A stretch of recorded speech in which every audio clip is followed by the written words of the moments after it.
Welcome back to This Week in Big Sky Football. I'm Megan Robinson. For the last 5 meetings, the home team has won the Brawl of the Wild. Montana State heads to Washington Grizzlies Stadium this weekend, looking to change that. They're also looking to repeat as Big Sky champs. For more on the Bobcats, let's welcome in head coach Brent Vigen. Coach, you secured a top 10 win on Saturday. How do you carry that momentum into this week?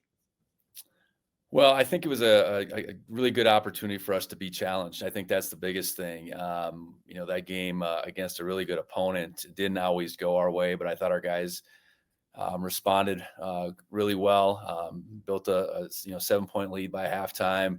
Came out and won the third quarter and opened that lead up, and then ultimately was able to finish it. So I don't know about momentum out of it, but I think it was really good for us to be challenged. Caden Dowler arguably had the play of the game with that pick six. What was going through your mind after he intercepted the ball and was returning it to the end zone? Well, you just as a coach, you're looking back for flags. I think that's always your first thought, honestly, because those defensive guys don't necessarily know how to block and block legally.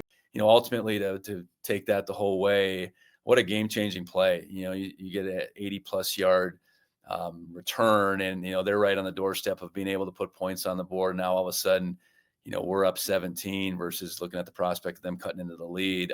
What a play! And there's been moments in my tenure that Bobcat Stadium's really been rocking, but that was certainly right up there.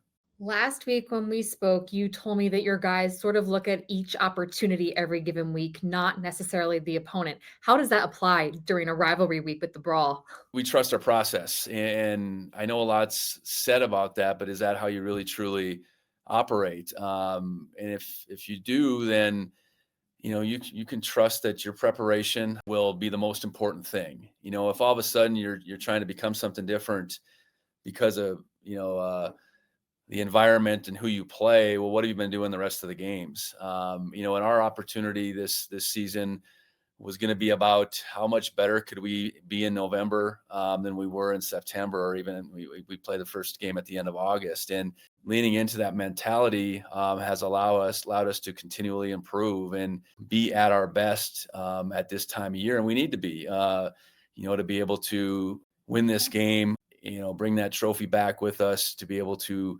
ultimately become Big Sky champs. And then the playoff seeding piece, it doesn't all of a sudden happen because of how you show up one day. I think our guys really have bought into that, and it's allowed us to, again, be a different team now and than we were at the beginning. And that's where we need to be able to do what we want to do on Saturday. Montana has the Big Sky's leading passer, rusher, and leader in all-purpose yards. What will it take to contain those three on Saturday? Those three players make them very dangerous. They're certainly led by their quarterback, and he's had a really, really productive year, and it's a big step for that young man. After splitting time last year, so he's the guy that to us really is the first piece that we must stop. And in Gilman, we got to be able to rally to him, tackle him. He's a hard guy to bring down. So that, again, is about being where you're supposed to be. It's about fundamentals for sure. And then in Wortham, we just got to know where he's at all times and, expect the unexpected, I suppose. And again, if the ball's in his hands, he might gain some yards, and that's okay. But how do we keep him from really creating those big time game changing plays? How do you describe this rivalry to someone like myself who did not grow up watching it on TV? Well, without professional sports for sure in this state or even the surrounding states, this football game and this football rivalry is at the pinnacle of what everybody rallies around.